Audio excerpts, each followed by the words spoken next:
Singularity. My name is Nicola, aka Socrates, and you're watching Singularity One-on-One. If you guys enjoy this show, you can help me make it better in a couple of ways. Number one is you can go and write a brief review on iTunes, or number two, you can simply go and make a donation. As always, I will be the man with the questions, and today my guest with the answers will be DJ MacLennan, who is most recently the author of an interesting book about cryonics titled Frozen to Life, a Personal Mortality Experiment. So hi DJ, I'm very happy to have you finally on my show. Hi Nicola, great to be on the show. Thank you for inviting me on. Fantastic. So DJ, can you perhaps introduce yourself in a couple of words? Yeah, I guess I'm a futurist of sorts. I'm interested in human emotions and the way that emotions lead us forward in transhumanism. And more recently, I'm an author. I've been blogging for quite a few years. I have a blog called extravolution.com, and about 4 years ago, I decided that I needed to write this book, Frozen to Life. I felt that it was bursting out of me, and I just had to get it down. I think I felt like I had a lot to explain to a lot of people, and writing a book was really the only way to do it. That's very interesting. So let me perhaps start by asking you this then. What is cryonics for you, and how did you get interested in it, and why? I think, first of all, I'm a very sort of practical, pragmatic person. And when I first heard of cryonics, it didn't come as a shock to me in the same way that it does to other people. I think I first heard about cryonics around 2003 in a newspaper article. And to me, it just seemed like a sensible, pragmatic thing to do. I guess because I don't have any spiritual beliefs, there was no blockage there to considering the idea. So I just thought it was an interesting practical idea. It was only later on that I actually decided to pursue it for myself. But I didn't think there was anything odd about somebody choosing to be cryopreserved after their death. I find it's always helpful to define the things that we talk about on my show. So let's just throw in your personal definition of cryonics. Okay. Cryonics is the idea of preserving people at the highest possible resolution in the hope that we might be able to return them to some living state at some future time using whatever technology we have available.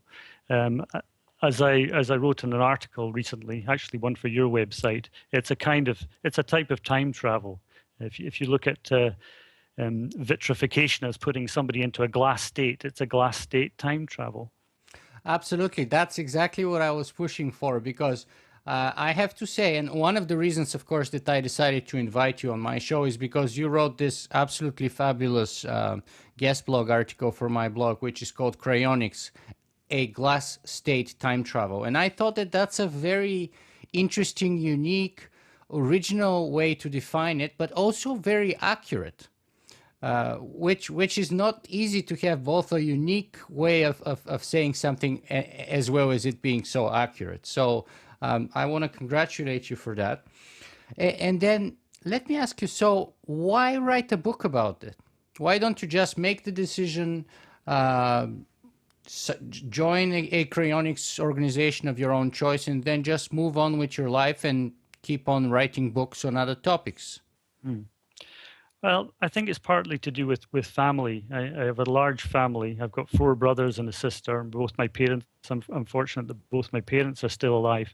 And they're all intelligent people, and they had different questions, and they kept asking me about this, but I still had this nagging feeling, no matter how many conversations we had, we weren't really getting to the nub of this thing. And I felt that I really needed to take the time to get the science down properly, to explain it to them. But also, because we're all individuals, although we grew up together, you don't see directly inside somebody else's head.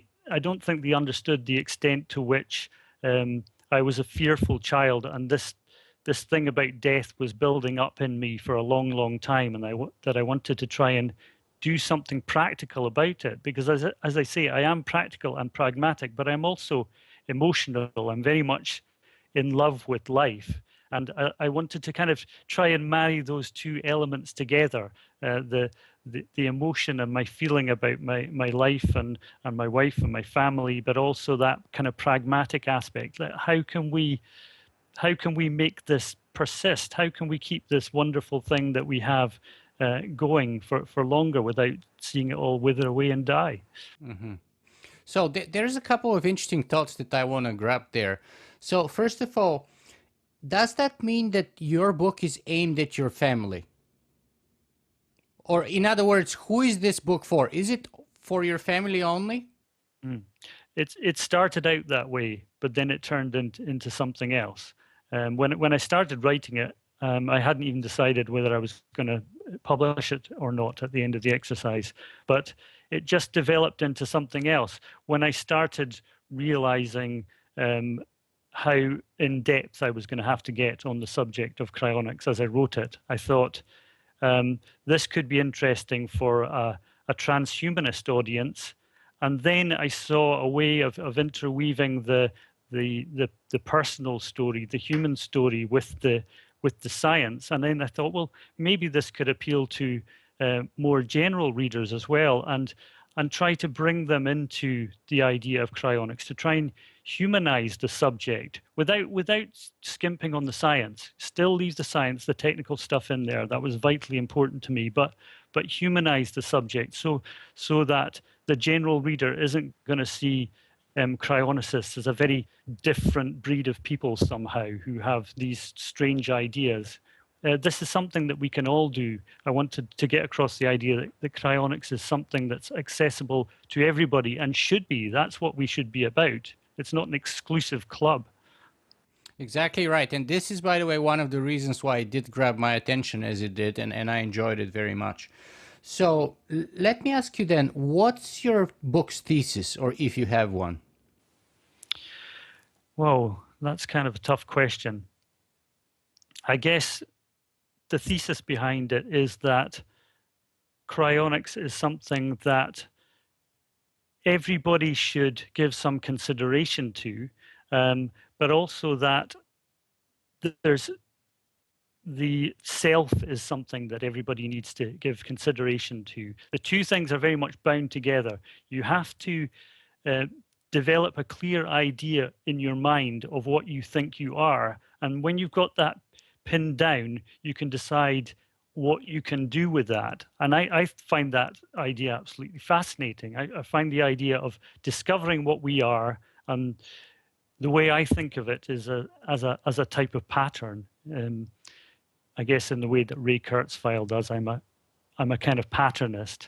And once you have that idea in your head, and it's a very difficult idea to hold in your mind, it's something that keeps collapsing in your mind because the ego keeps kicking in and collapsing that idea. But I think if you can get that idea clear in your mind, it becomes a wonderful thing that you can then use. So the thesis, I guess, is that cryonics is very much connected to the idea of the ego and the self, as well as in preserving the things that we love and care about. When you said you're kind of a patternist, what kind of pattern are you referring to? Are you referring to our sort of neurological brain patterns of our sort of neurons, or the neural mapping and the connections of all the synapses, etc.?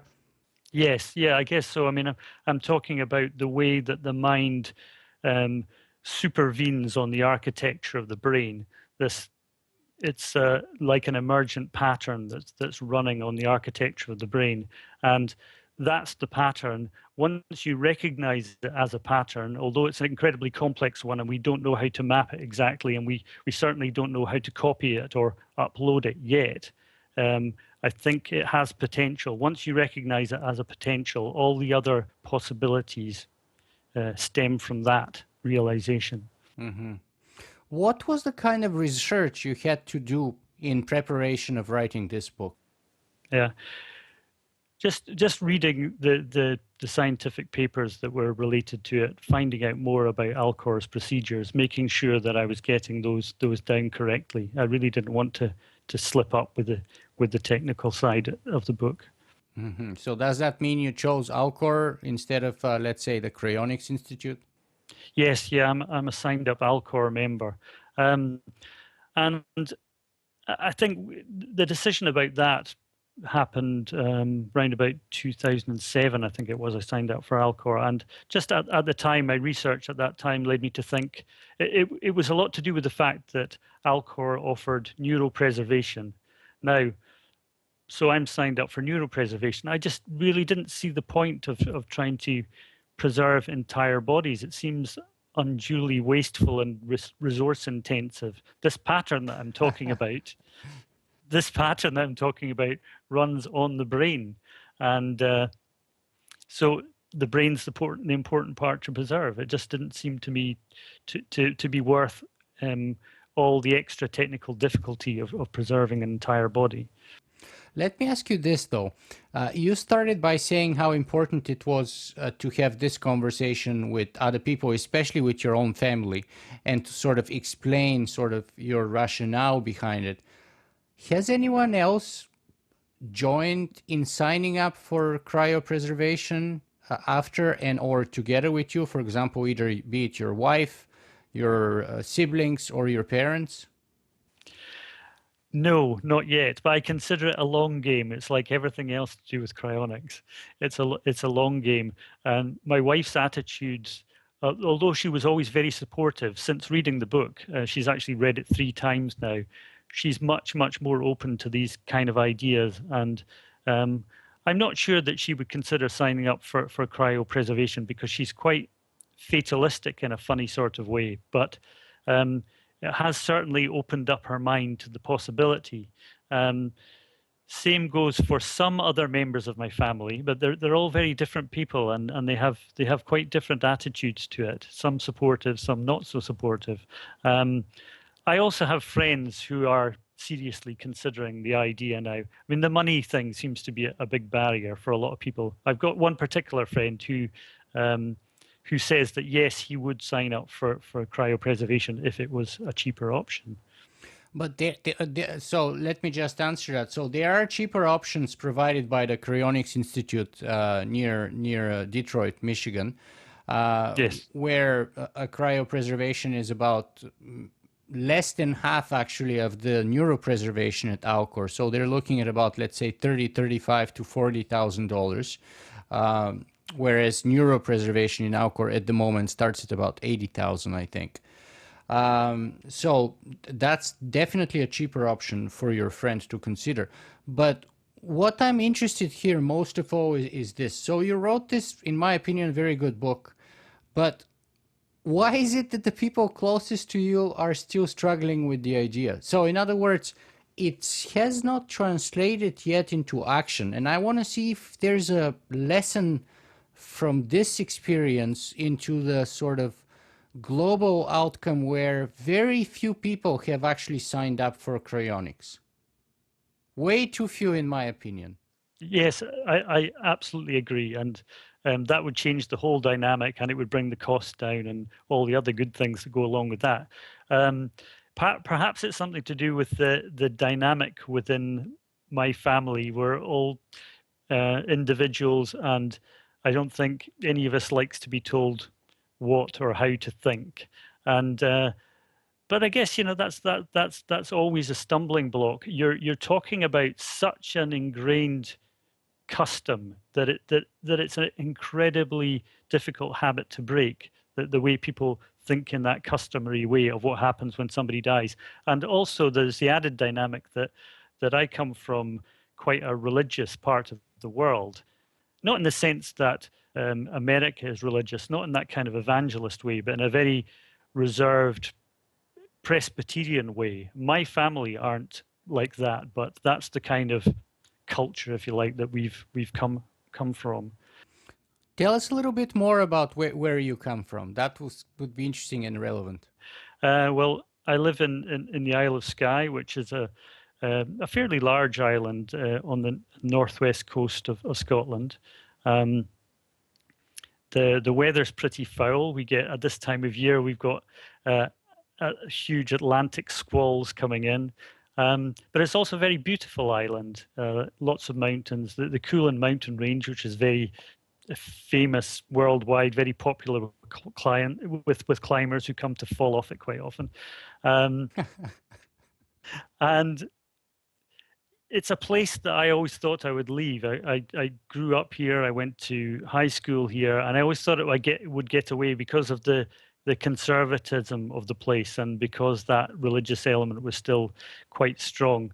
But somehow it just kind of held me here. And now I think there's interesting contradictions about being here and living this kind of connected lifestyle and considering ideas like cryonics and transhumanism, but still being here, still having these other cultural connections, I guess. I'm not that strongly connected to the culture of here. The Gaelic language, the Scottish Gaelic language, still exists here, although the number of speakers Scotland-wide is only in the tens of thousands.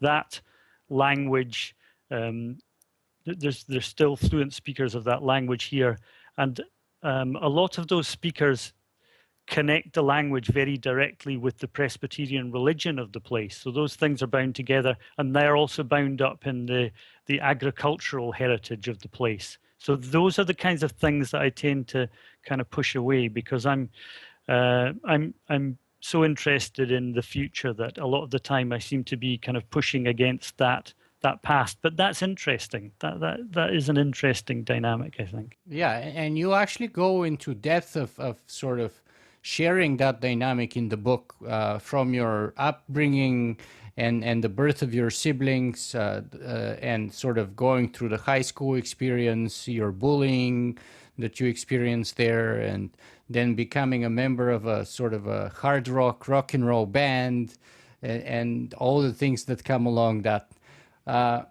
Let me ask you this, though. So are you considering yourself to be a transhumanist then? Yeah, that's a difficult question too, because I'm certainly a techno-progressive.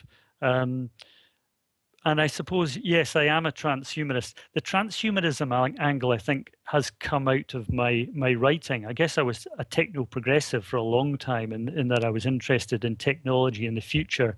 But I think it was only when I started writing it down and that feeling that I got from putting those thoughts down, a kind of soaring, optimistic kind of vision of how the future could be. I guess that kind of marks me out as a transhumanist. It's the emotional side that's revealed the transhumanism to me, if you like. As well as the idea that we can transcend the biological limitations. Absolutely, yeah. I mean, that's transcending limitations is very important to me. Obviously, if people don't want to change and don't want to be fixed, if you like, James Hughes talks quite a lot about this, then that's absolutely fine. But it's about having the liberty to choose what we want to be. I think that's incredibly important. And there's actually a strong tradition of that in Scotland, the Enlightenment tradition, I think, of egalitarianism. So I think I'm definitely an egalitarian transhumanist rather than an individualistic one. I want to take everybody with me. I want us all to go along into this better future. Mm-hmm. That's why you tend to quote James Hughes a lot more than Max More, for example. I guess so. Yeah.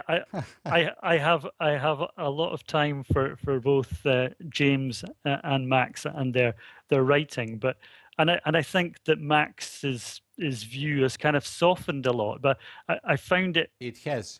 Yeah, I found it hard to find so much in common with the kind of older extropian version of transhumanism. And then when I started reading James Hughes and the way he connected it into Buddhism and those kind of ideas, I found that more appealing. Yeah, I myself tend to gravitate a lot in that direction too, without sort of mining or under appreciating the importance of Max More's writings for transhumanism in general. Yes, of course. Let's talk a little bit about the fear of death. Right? You said your family didn't realize how fearful you were as a child, and especially the fear of death and all that. How important and or relevant or motivating was that emotional charge into, one, researching cryonics, and two, writing a book like this? Well, I'm not sure. When you're writing a book, when you're actually putting it down, I was always second guessing myself. Am I turning this fear into a narrative for the sake of telling a story, or was I really always that fearful? And yeah, I think on balance, I would say that I was pretty fearful, and still am quite afraid of death, and have been throughout my life. But that has been a motivator. It's pushed me in the direction of understanding life and death, and in the direction of choosing cryonics. I'm not saying that everybody should be fearful of death. That's not going to be a motivator for everybody. That's for some people that might push them in a completely different direction. But for me, I think it's kind of brought me to here, and I'm less fearful of death now.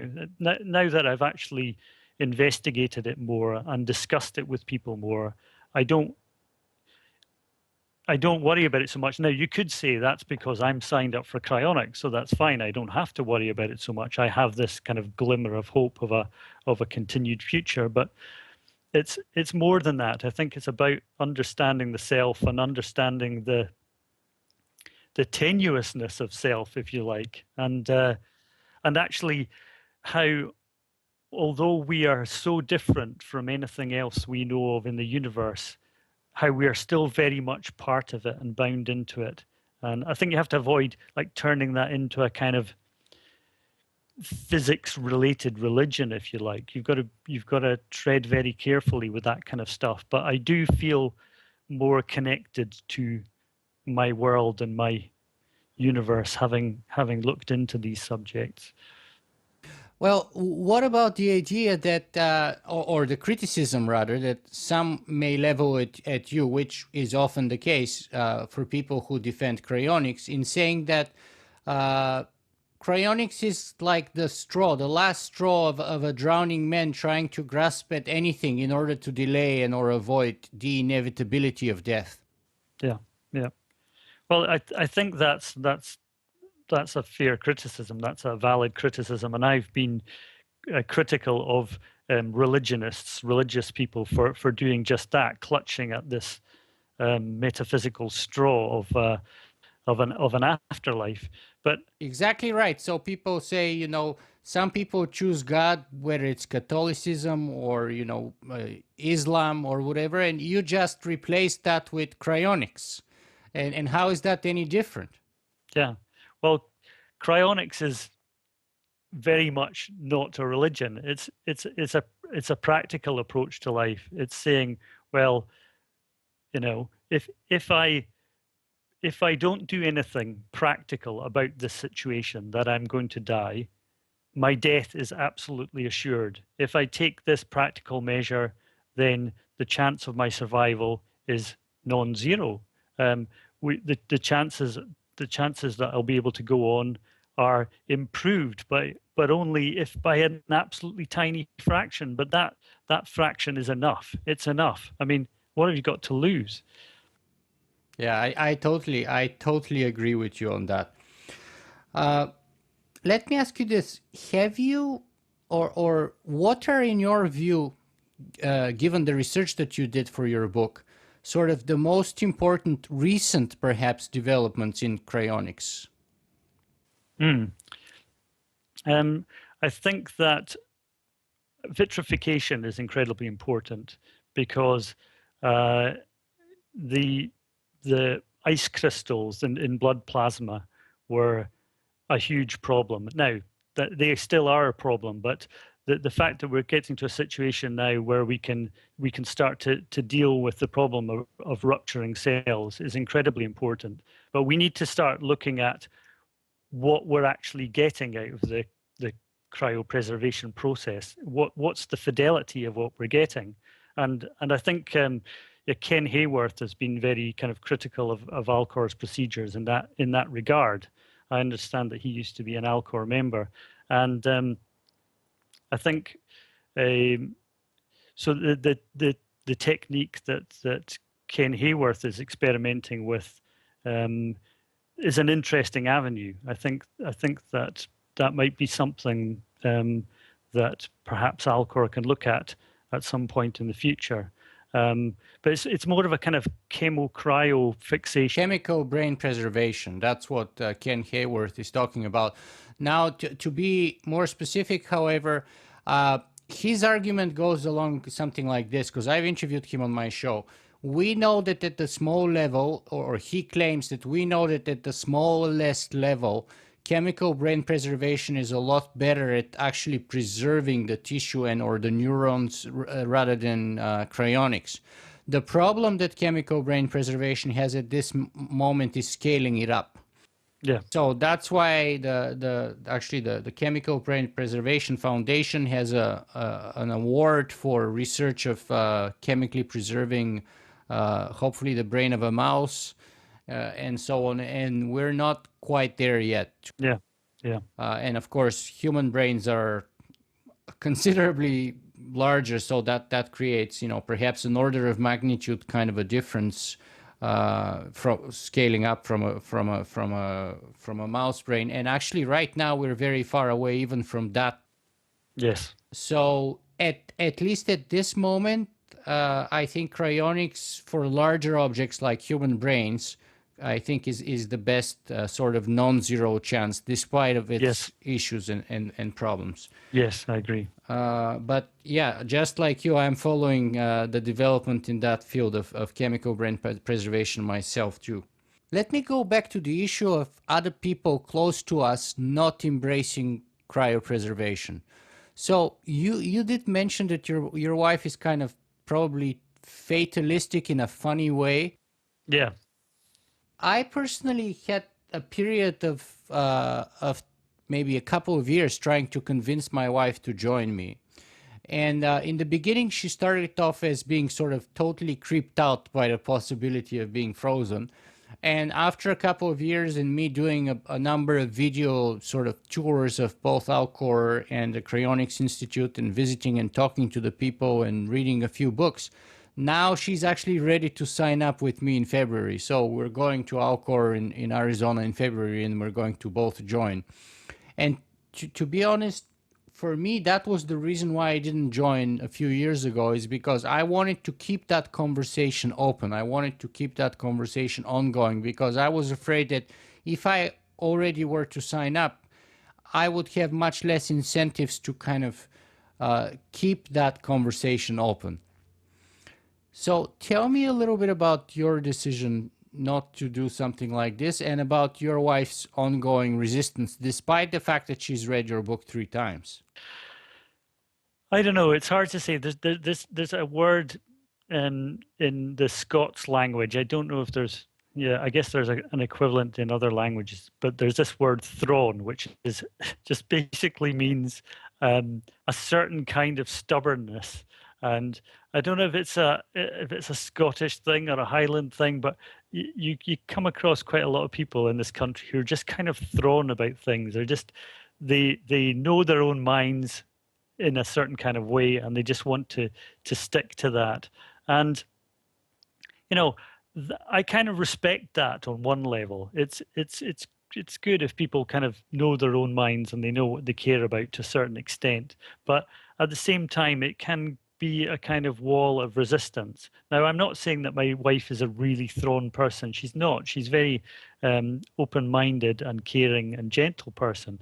But I think that people just find it very hard to be told that there might be another way of doing things. If you've gone your whole life thinking about maybe what your parents have done, you're thinking, I know. But the way my life goes, the story of the way my life goes is that when I die, I'm going to be cremated and my ashes are going to be spread here.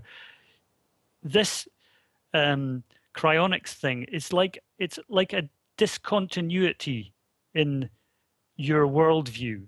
It's an ontological shock. It gets right in your face and says, there's something here that you just haven't considered. Your narrative of your life has kind of completely missed something, and I think that's quite difficult for some people to take in, and I think we have to tread quite carefully with that in some ways, and we just have to be patient. I am not that patient a person myself, so I just decided I was going to do this thing. I can be impulsive sometimes. I signed up for cryonics, but I always had this feeling that I had time. I could to convince other people and talk it through. And now, having written the book, and I have some speaking engagements and things, I can use those to just keep going and keep going. I mean, the whole ethos of transhumanists and people who are signed up for cryonics is about extending time. We don't have to be everything within this one lifetime. We can extend that out, and we can have all other kinds of possibilities come to pass in our extended lives. So I think we just need to be patient, and I do think that in time these things will come to people, but whether it comes to my wife and to my family in time, I just don't know. I really hope so, and I'll certainly keep making the case and trying to convince them. Because the reason that I keep pushing this actually is precisely that, and scaling up that kind of effort. Because if you look at the history of cryonics, maybe since let's say the late 1960s, since the first cryopreservations, and there's been a very, very kind of shockingly, in my opinion, slow pace of adoption. Yeah. There's been a little bit of an improvement in the last couple of years, by the way. Yes, I've been following that. Which is very nice, but still, overall, globally speaking, it's absolutely negligible. And that, to me, that's mind-boggling, and especially how hard. And so I'm kind of struggling with you right now, because with the same issues that you're struggling with, I mean, is because I'm trying to convince my wife's family now to join us. Her mom, her dad, and her siblings and stuff like that. So, and it's kind of like not easy, and people tend to fluctuate. One day, for example, her mom would say, okay, maybe I'll do it. And then on another day she says, no, absolutely not. I'm not going to be doing that. And to me, it's so frustrating. I'm kind of patient, but not patient, really, just kind of like you. So I have my better days and worse days. And to me, it's just frustrating sometimes that so few people are actually willing to take this seriously and consider doing it. Yes, I feel the same way, and but I really do think that it's just a matter of time. I do think that we're going to get to a point where interest in cryonics and membership of Alcor Cryonics Institute is really going to take off. I mean, you just have to look at if you read any of the comments on cryonic stories in the newspapers and the online press, you see so many negative comments, and so many comments about selfishness and who do these people think they are? Why do they think that they're so special, that they deserve this, as if we have to deserve this, as if there's it's a kind of religious idea as well, that there's some overall arbiter deciding our worth, and it hasn't been decided by fiat or whatever that we are the people who are worthy of this extra chance of life. Now, it's a very strange, conflicted kind of argument, because on one hand you're saying they're saying that this thing is never going to work, and then on the other hand saying that these aren't the people who deserve it if it does work. It doesn't make a whole lot of sense to me. Yeah, I'm not quite sure how we get there. I think the kind of gentle pressure and trying to humanize it is my angle. Is trying to turn it into real stories of real people. You know, it doesn't help our case if we are when people are too kind of aloof about these ideas. I don't think it helps our case very much. We have to get across the importance of the love in this decision, what we're trying to do. I love that quote by Riva Melissa Tez: "The battle we face is love over entropy," she said in one of the articles she wrote. And I think that's incredibly true. We know that the universe is tending towards chaos, and that everything will eventually die, and we are these eddies of order within this chaos, and love helps us to maintain ourselves and the people we care about as these eddies of order. And so love can be a very powerful force in this entropic universe, I think. And I think you actually take a lot of time and effort into going through a diversity and a variety of arguments in support or against cryonics and in addressing those. But I think there's another sort of a personal feature that may kind of push the two of us, for example, together in our kind of attitude of embracing, be it cryonics or something else. And I want to read this as a little quote from your book, where you say, "I don't do acceptance very well, particularly when it comes to the big issues. People like me are not protesting the implacable passage of time or the immutable laws of the universe, but we are striving for greater freedom from the bonds of our accidental nature."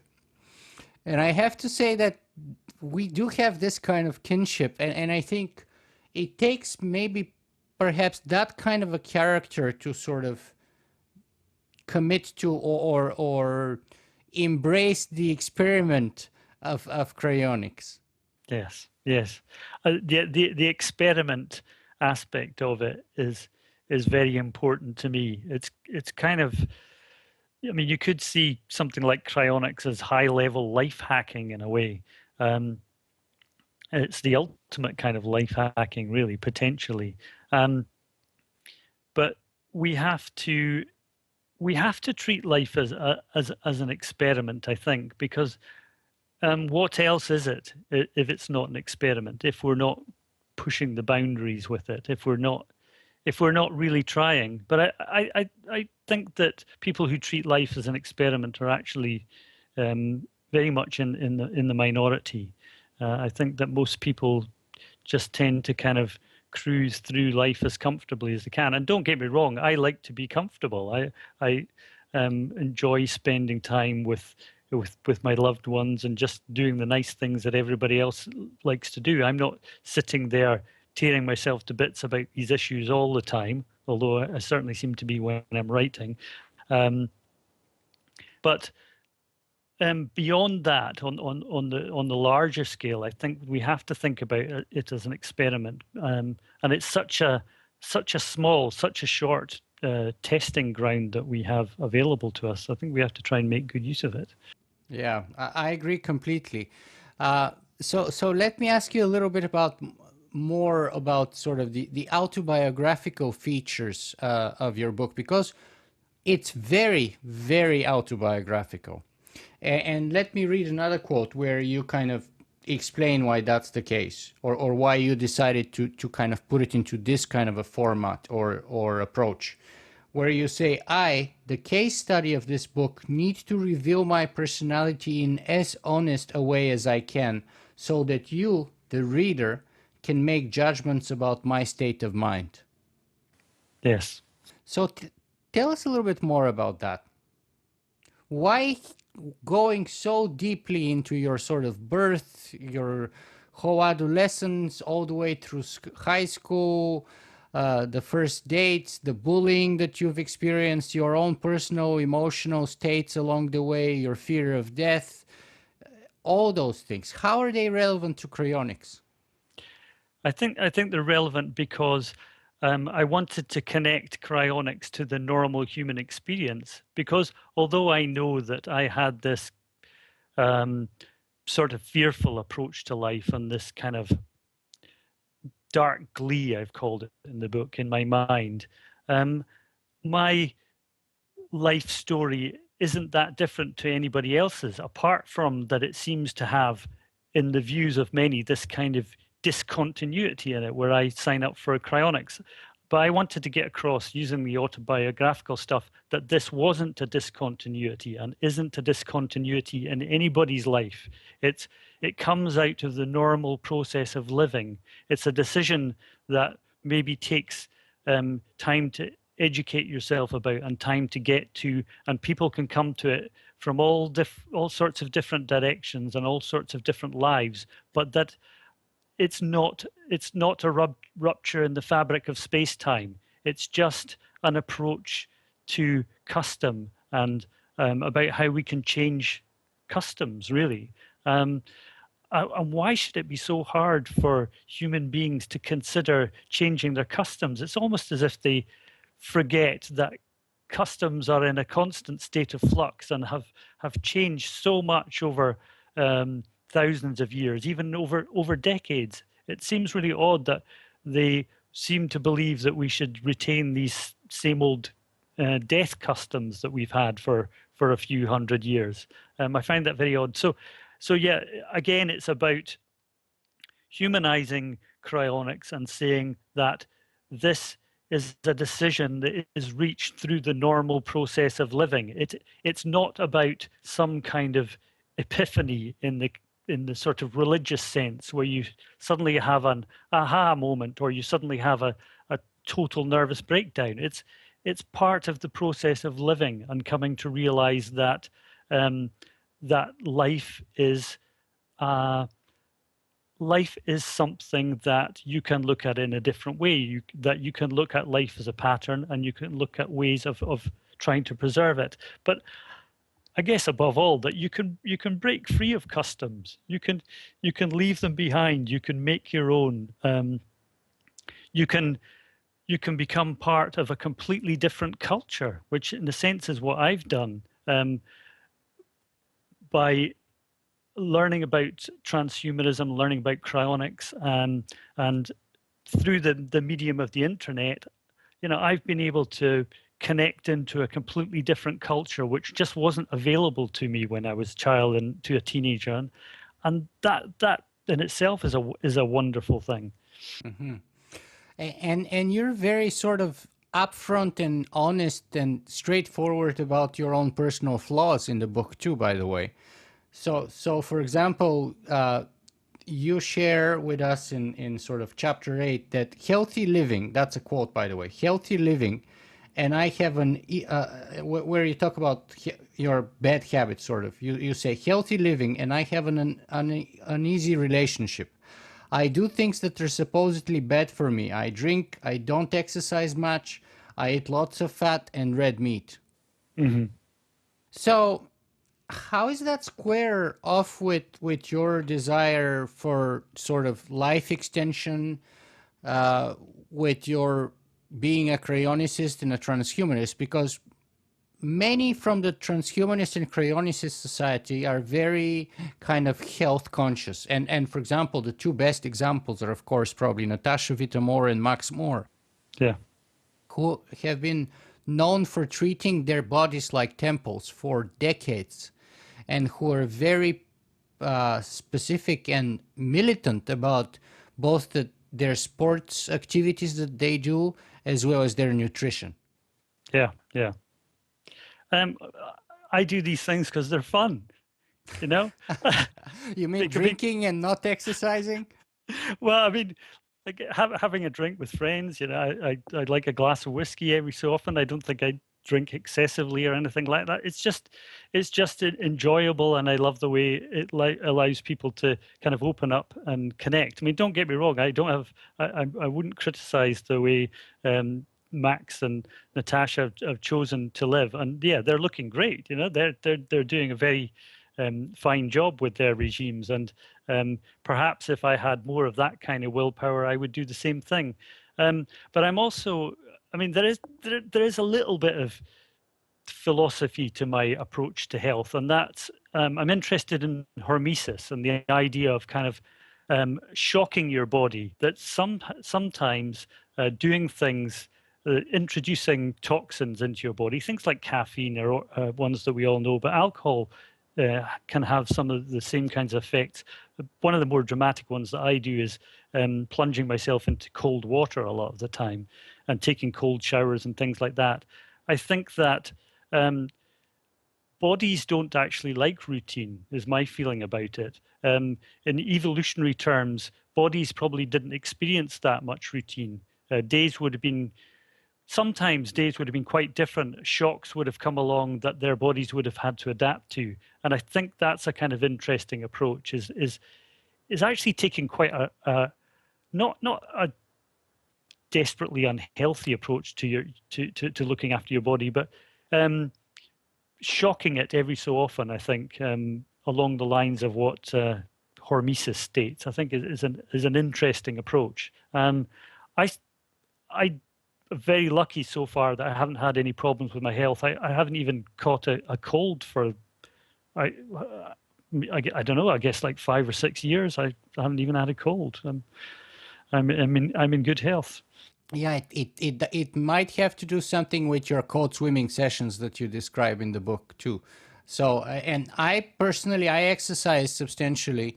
I'm a cyclist, but my two vices are, or my main vice is I love food way too much. I don't really drink at all, but I do love food way too much. And my particular, being Bulgarian by origin, my particular kind of weakness are pastries and breads. Mm. So that's kind of my weakness. And I do, speaking of fears too, by the way, I kind of really have issues with cold water. Yeah. So, but I do know that it's actually super healthy for you actually to shock your body with cold showers, and or even if you can get accustomed to swimming in the cold water as you do, that's actually fantastic. Let me give you another quote, and you can perhaps discuss it. You say this: I am engaged in an experiment. I'm not so much trying to improve myself as seeking to find out what will happen. My tentative steps up to the edge of this ocean of chaos are as nothing compared to the total immersion of some. Mm-hmm. Tell us a little bit more about that idea. I don't know. I think it was to get across the idea that although it seems like a huge thing, cryonics isn't necessarily that much of a big deal. I mean, what do you have to do? You have to sign some paperwork, talk to your family, talk to your partner, whatever, get some insurance in place to cover the thing. It doesn't seem, when you look at it in those terms, it's not that huge a deal. I think some other people, people like Max and Natasha Veitemore, they are really living this thing. They're doing the whole exercise and diet regime. They're spending all their lives in the kind of on the transhumanist project. To me, that seems like total immersion. Whereas I've focused in on one small slice of this, and that's kind of my main interest in it. But yeah, it was really just to say, you don't have to think of this as a huge deal. You don't have to think of cryonics, like signing up for cryonics, as the defining moment in your life. If you don't want to, I mean, you can just consider it like writing a will or something like that. It's something that may seem quite odd at the time, and may kind of perturb you a little bit, and you'll have to think about death and what happens after you're gone, and but it doesn't have to be a big deal beyond that. You can just do it and it's done. I mean, in my case, because I'm a writer, I can't do stuff like that. I can't just make the decision it's done. I want to examine it. I want to kind of go further into it, but not everybody has to do that. It's up to them. And let me sort of speak a little bit more here about the motivation again that's pushing you to do the kind of things, and actually why one kind of motivation, for example, to do cryonics is not much different than the sort of motivation to lead a healthy lifestyle. Let me just read one of my actually kind of favorite paragraphs or little arguments that you make in your book. Every time you pick up a tub of blueberries with the conviction that they are health-promoting superfood, or buy the latest probiotic yogurt expecting that it will improve your intestinal well-being, when you choose organic foods or kid yourself that homeopathic medicine has therapeutic merit, you're sending out a message that you want to live well and to be well. It says something about your view of your life, that it is worth trying to stay as healthy as possible for as long as possible in order to enjoy it. Perhaps it also says something about your view of your death, that it can be pushed back, little by little, blueberry by blueberry, even further into the future, ever further out of sight. If this is your view, then you may be at least partially right. Blueberries and yogurt, however, are not the interventions required. Yeah, there's a bit of humor creeping in there, I guess. I love it. Thank you. So tell us a little bit more about that urge, and why you think that blueberries and yogurt are not enough. Well, I love blueberries and yogurt. There's nothing wrong with blueberries and yogurt, but it kind of it seems odd that people will tinker with these tiny interventions in their lives. There are people who eat these things as part of a very balanced, healthy lifestyle, healthy diet. That's fine if it's part of your regime, but just mucking about with these tiny little things, like people, they're marketed as superfoods. The marketing hype calls them superfoods. Why bother playing about with these small things? Why not try to intervene a bit more radically than that? If you really care about staying around for as long as possible for your own well-being and for your loved ones' well-being, then why not be more experimental with it, be more radical with it? Why don't take the next logical step? Exactly. Yeah. I totally agree with you. That's why I kind of highlighted that paragraph, and I love the humor in it, and the kind of efficiency of the logic is just so effective in my logic sort of framework anyway. So I congratulate you for that. That was beautifully written. Thank you. So let me ask you about, we just kind of touched on the sort of healthy foods and healthy habits and the unhealthy ones that you may have. But let me throw in a couple of other habits, such as mindfulness and meditation, and the importance of those. Yes. Yeah. You talk a lot about them in your book. It's in some chapters. Yes. Yeah. I think that was about dealing with my own flaws and fears.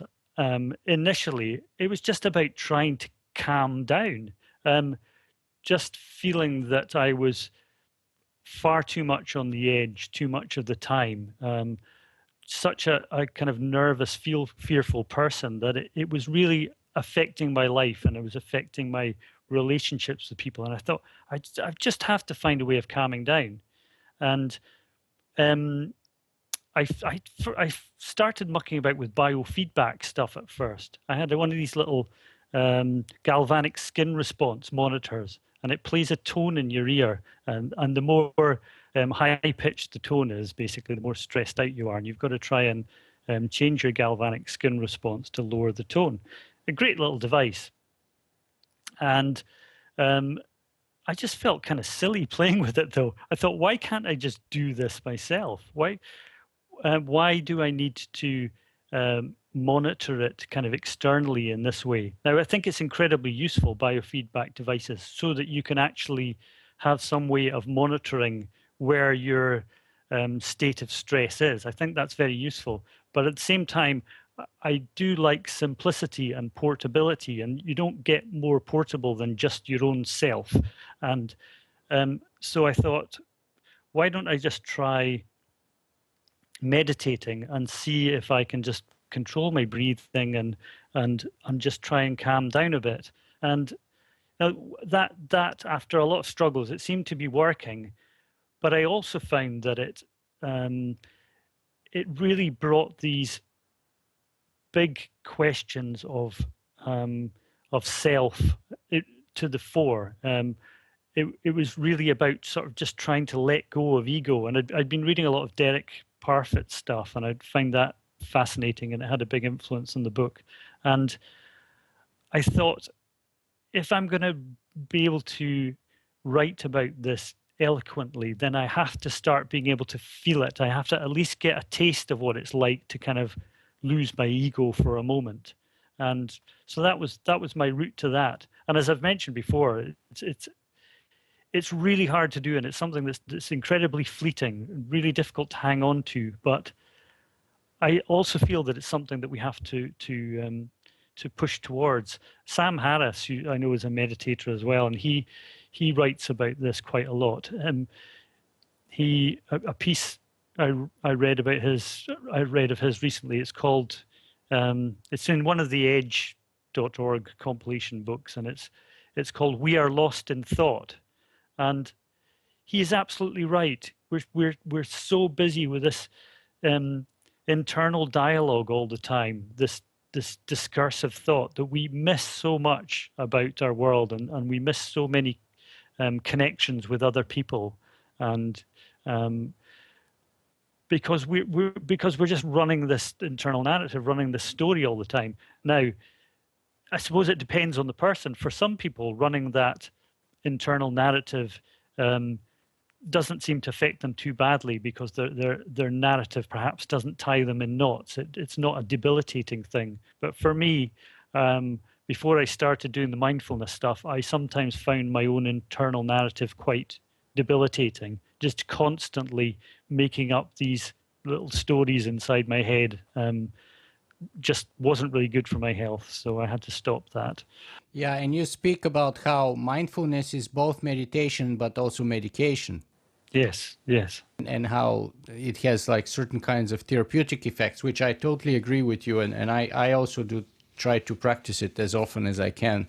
It's absolutely fantastic.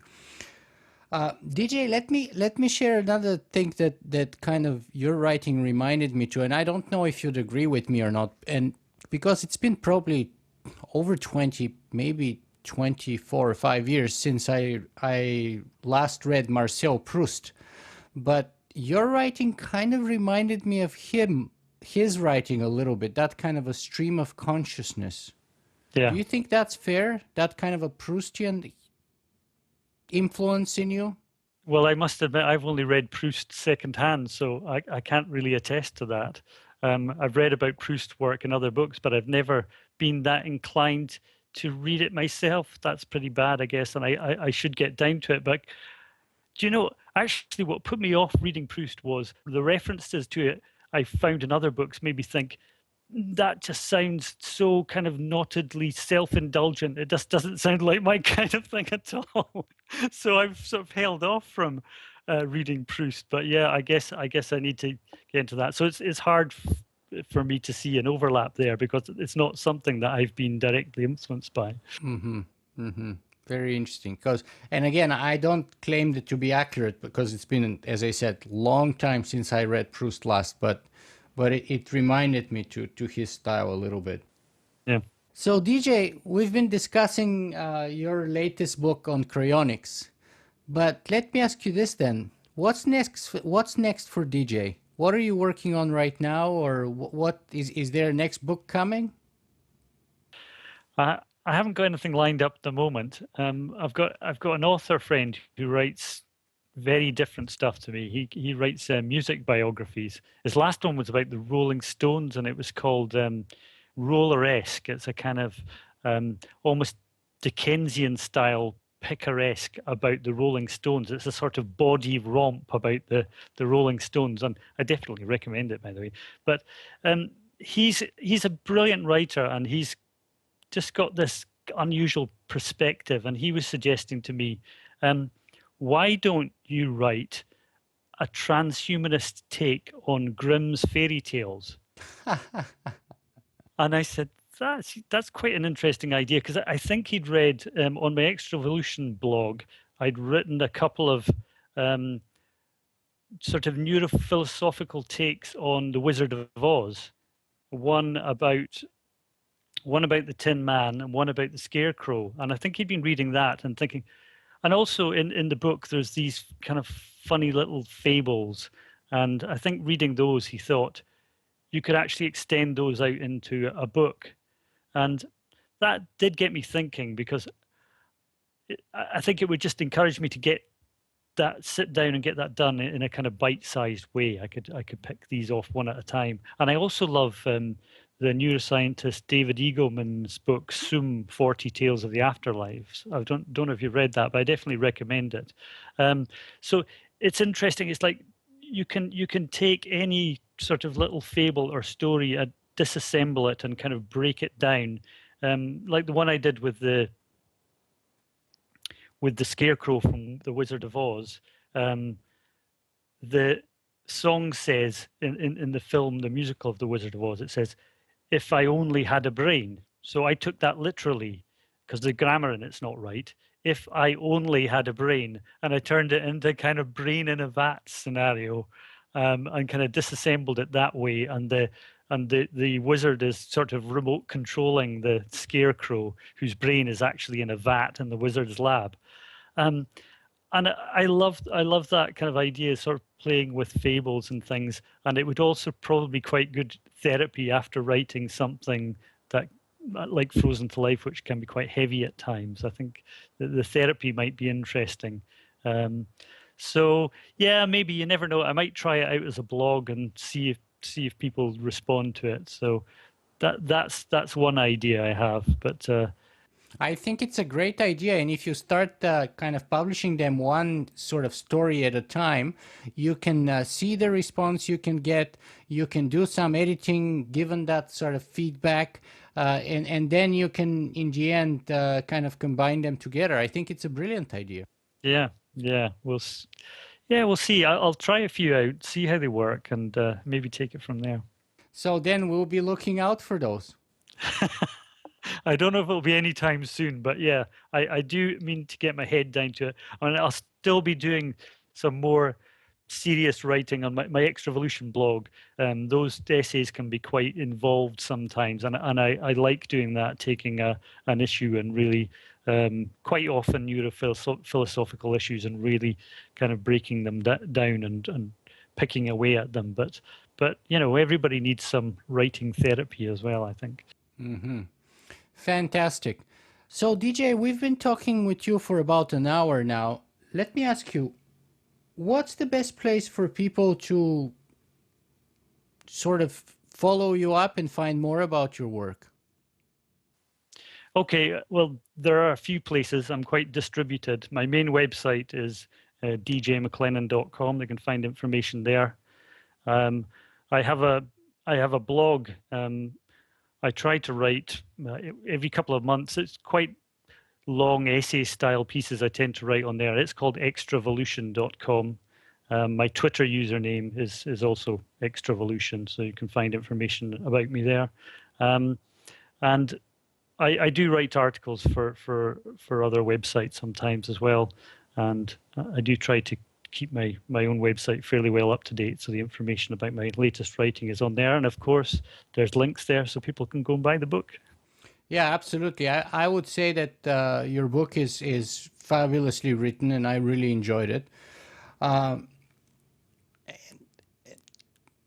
What, in your opinion, is the best way to close our conversation today? What's the kind of parting message that you want to send out to our audience?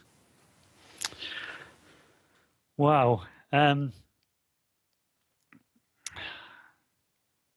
That's a really difficult question. I think enjoy life, play, experiment, and remember that everything is the way it is because it got that way. Very interesting. Very kind of Buddhist a little bit. I guess so. I really like that, actually, and it kind of it highlights the sort of the playfulness and the experimental nature of your book and your work, and I really appreciate that, and I would actually second that message, because I think that it's really sad if people don't get to play in their lives and to experiment a little bit. I think those two things are vitally important for a good life and for a fulfilled life and for hopefully a growing and improving or sort of progressing in some way or another kind of a life. So thank you very much for that. Thank you, Nicola.